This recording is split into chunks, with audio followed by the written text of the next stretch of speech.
एक समजून घे, एक गोष्ट समजून घे की तुम्हाला आहे ना मराठी मीडियम असेल ना तर तुम्हाला मराठीवरच लक्ष द्यायचं आहे, इंग्लिश मीडियम असेल ना तर इंग्लिश मीडियमवर लक्ष द्यायचं आहे. तुम्ही म्हणा की सर आम्ही मराठीतही वाचतो इंग्लिशमध्ये वाचतो, हां, कारण मराठीमध्ये पेपर जेव्हा येणार मराठी मीडियमचा तर पूर्ण पेपर मराठीत राहील, तुमच्यासाठी एकही शब्द इंग्लिशमध्ये राहणार नाही. आणि इंग्लिश मीडियमचा जो पेपर आहे ना तर त्यात पूर्ण इंग्लिशमध्ये राहील, एकही शब्द मराठीचा राहणार नाही. आता मी शिकवताना तुम्हाला दोन्ही लँग्वेजमध्ये शिकून राहिलो आहे ना. हा, तर तुम्हाला ज्यांचं मराठी मीडियम आहे त्यांनी मराठीवर फोकस करा, ज्यांचं इंग्लिश मीडियम आहे त्यांनी इंग्लिश मीडियमवर फोकस करा. तर बघा, कमाल ते किमान आत्ताच शब्द आला होता, किमान हा शब्द आत्ताच आला होता. किमान म्हणजे काय?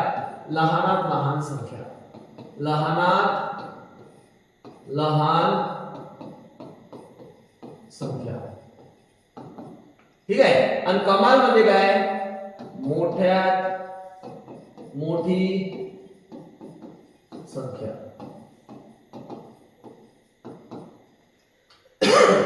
ठीक आहे. तर मोठ्यात मोठी संख्या आणि इकडे दिली आहे लहानात लहान संख्या. इकडे काय दिली आहे? मोठ्यात मोठी संख्या आणि इकडे दिली आहे लहानात लहान संख्या.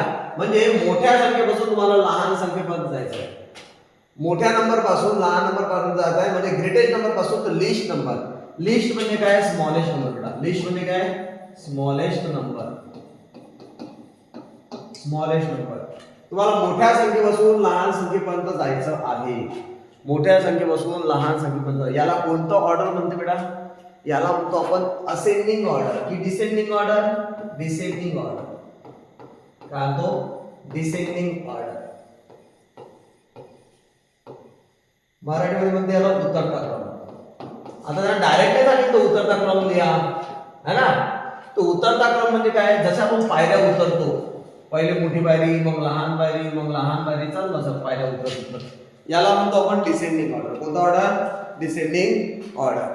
तर सांगा याचा आन्सर काय? सिंपल. कोणता नंबर मोठा कोणता नंबर लहान जर चेक करायचं असेल ना तर सगळ्यात आधी काय करायचं? डिजिट्स मोजायचे, किती डिजिट्स आहे. आता याच्यात पहा, 5 डिजिट 5 डिजिट 5 डिजिट 5 डिजिट, सर्व याच्यात 5-5 डिजिट आहे. मग सांगू शकतो का? नाही. एखाद्या याच्यात जर 4 डिजिट असते तर आपण म्हटलं असतं 4 डिजिट वाला काय लहान आहे, पण इथं सगळ्या याच्यात काय 5-5 डिजिट आहे. मग आता काय करायचं? आता पाहायचं का पहिला डिजिट, इथे 8 आहे, इथं 1 आहे, इथं 8 आहे, इथं 6 आहे. सर्वात लहान कोण? सर्वात लहान कोण? 1 6 3 7 8 हा काय झाला? सर्वात लहान. समजलं? सिंपल. सर्वात लहान कोण? 1 6 3 7 8 हा सर्वात लहान. हा ऑप्शन कॅन्सल झालं. आता ह्या तिघांमधला सर्वात लहान कोण? तर हा सर्वात लहान झाला या तिघांपैकी. मग तो लिहायचा इथं 6 3 1 7 8 झालं. त्याच्यानंतर हा झाला ऑप्शन कॅन्सल. आता या दोन पैकी लहान कोण? या दोन पैकी लहान कोण? तर हा इथं 8 आहे, इथं 8 आहे, सांगता येत नाही. इथं 1 आहे, इथं 2 आहे, तर हा लहान झाला बेटा. 8 1 4 2 7 हा. आणि सर्वात मोठा कोण झाला मग? 8 2 3 4 1. सर्वात मोठा त्याच्यापेक्षा लहान, त्याच्यापेक्षा लहान, सर्वात लहान. सिंपल.